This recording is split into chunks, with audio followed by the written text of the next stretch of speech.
an area that I'm so intrigued by, and I'm excited to welcome Robert K. Boyce to the program. He's going to talk about New York homicide. Robert, thanks for stopping by, and thank you for your service, as I said, and appreciate everything that you do. Thanks again. Thanks, Dale. It's great to be with you today. And All thanks for right, having so me on. let's talk about your career really quickly. Kind of just jump into your career and how this whole New York homicide thing got in started. Sure. So I came on the job in 1983. I came on a little bit older. I was 27 years old in the police academy.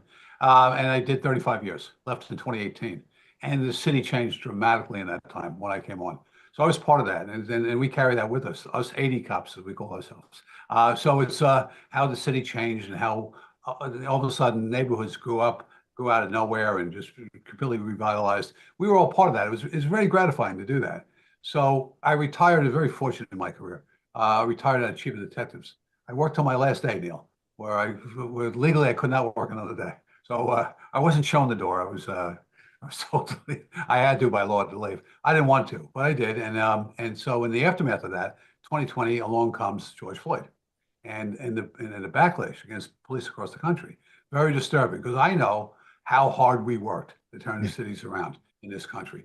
So Hollywood producers came to me and said, "Would you like to do a TV show about New York crime and what you did?" I said, "Yes, I would, because I want to show people what a good cop can do. It's that we're not that. We're not these monsters that are lurking around here. We're hardworking people, and we bring justice to people, and we bring a better life to the city of New York." So that's how it got started. So now I've just finished filming season 3. We're in mid season now.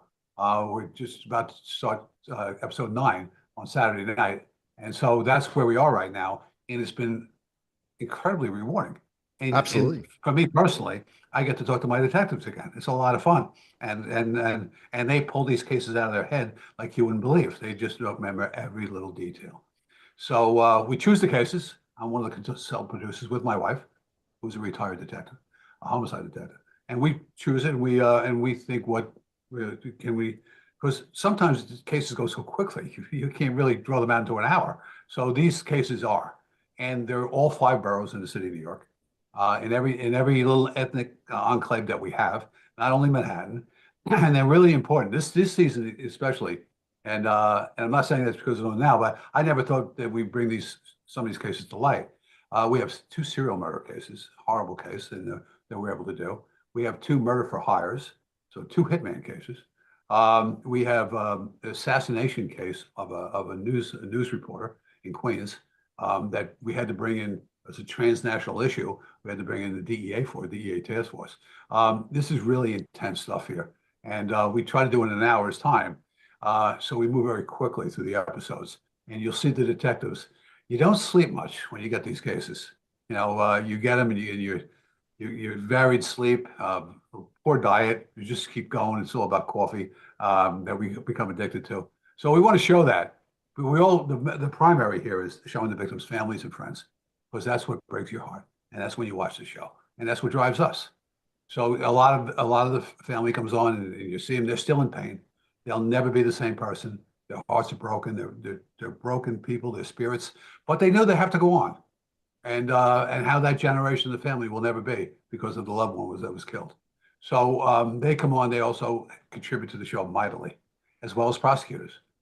It's important to show the whole package and how a case evolves and how you pivot, because you go in one direction, that's a dead end. Now you have to start all over again, go back to your original paperwork, see what you missed, then go in that direction. We try to show that as best we can. You think about specifically enough homicide, and you're telling me some of these cases happen in New York, and they're all different types of people, some of these crimes, right? Some are organized crime, some specifically just a murder for hire. It's different things. So do you think art imitates life? What we're seeing in these other homicide shows, they're on TV all over the place. Are they really the truth of what you dealt with, or is it really not true? Some of it, Well, the like, scripted shows are a little bit different. I get your point completely. The scripted shows are a little bit different. They get taken different. It's torn from the headlines, they'll say, and I'm not putting it down. It's really compelling television. It really is. And I grew up on it. I started watching Kojak when I was a young guy, and I really was really was plugged into it. I really liked it, and so I always wanted to be a detective squad lieutenant, just like Telly Savalas was. I was that. Then I went off from there. I achieved that fairly early in my career. I was very happy with it. Next thing I went, all right, let me go on and take the captain's test and move on from there.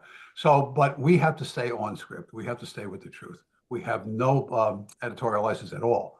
We have to stay exactly what happened and how it happened and the time frame it happened in. So those things are important to understand with true crime versus scripted shows. Both are entertaining, but with true crime, it's what you get. There's no outside influence of it at all. So you think that they're almost reality does imitate art in some of they're doing a pretty good job with these crime shows compared to what really you There's no went through? question. You see the suit and tie. My Yeah. detectives wear a jacket and tie and suits. That's life. That's art imitating life. And the mob is just the opposite of that. But when you do mob And now cop how shows, many is the mob still around? Absolutely.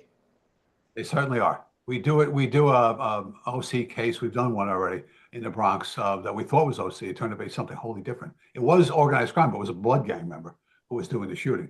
We thought it was either Italian or Albanian crime families. It wasn't. I don't want to give it away, but Yeah. it's an important show to show that there's still an influence here. There still is, and maybe as we go on, we'll have more organized crime related stuff. We did a show that we thought was the media said it was organized crime. It was, but it wasn't. It was a murder of a pizza owner, L&B Smoking Guns. If you're from New York, you know L&B. It's a great slice. And he was murdered on the way home one time. Clearly, it was a robbery, but there was a lot of mob shadows, let's say, involved Mm. in the show. It had nothing to do with the mob. And that's another thing too. Yeah. Most people call organized, they say mafia. We don't say mafia in New York. We say OC or mob. I would love to have a cup of coffee with you at one point in time and talk about these war stories for sure. All right, here's the final question of the day. This is a really thought-provoking question. My co-host Greg Hanna of Toss C3 could not show up today, family emergency. But here's the question for you: what is the most important thing in life you've ever learned? Most important thing in life is how valuable human life is. And so when you see it snuffed out in any way, it could be a car accident or something, it stays with you. So the value of human life, because when that person is taken early in life, that whole generation stops right there. They'll never have, he or she will never have a family. So that's a lesson when in policing, when you look at it, you see the importance of human life and to preserve it. And so that's the way I look at things. That's how I over approach things. You'll see in your career things that you can't unsay, but you remember what's really important in life is that preserving life and giving people a better life. Preserving life is the number one thing. I hope that answers your question. It's fantastic. And so, how do you deal with this? How are you able to deal with seeing death and investigating? I'm a huge fan of Dexter, by the way.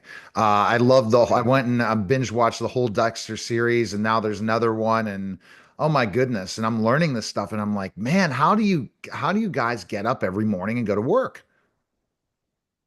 We call it a professional detachment, where you just have to just understand what your role is here. Is that because we see we go to every year we go to 9/11 uh, uh, to check us out for because we were exposed to the toxins of 9/11. So every year, me and my wife go, and they always and there's a psychological part of it, and they say, "Have you ever seen dead bodies?" Yes, we have. This is what we did for a living. Have our body parts? Yes, we have. This is what we did for a living. So you understand your role in life. That the only way you're going to be able to do it is be professional. You have to work for that person in any way you can, whether they were murdered or killed accidentally. Do the best you can, and you have to put that aside and just go forward. And sometimes it's not easy, especially with children. You see, when you see children murdered, it's very very tough. And I applaud the people who work in those child abuse squads because you see it every day. It's rough. So you need to develop that skin, that tough skin, understanding, never losing your humanity, but go forward that way and understanding that this is your job. You're different. You're able to handle it. Not everybody can, but always remember the humanity of it and your role. And you're actually making a difference. All right, awesome. Check out New York Homicide on Oxygen, and you can check out the new season there. Right, appreciate it, Robert. Thanks again, sir. Yes, you can. All right, Thanks, you're Tim. listening.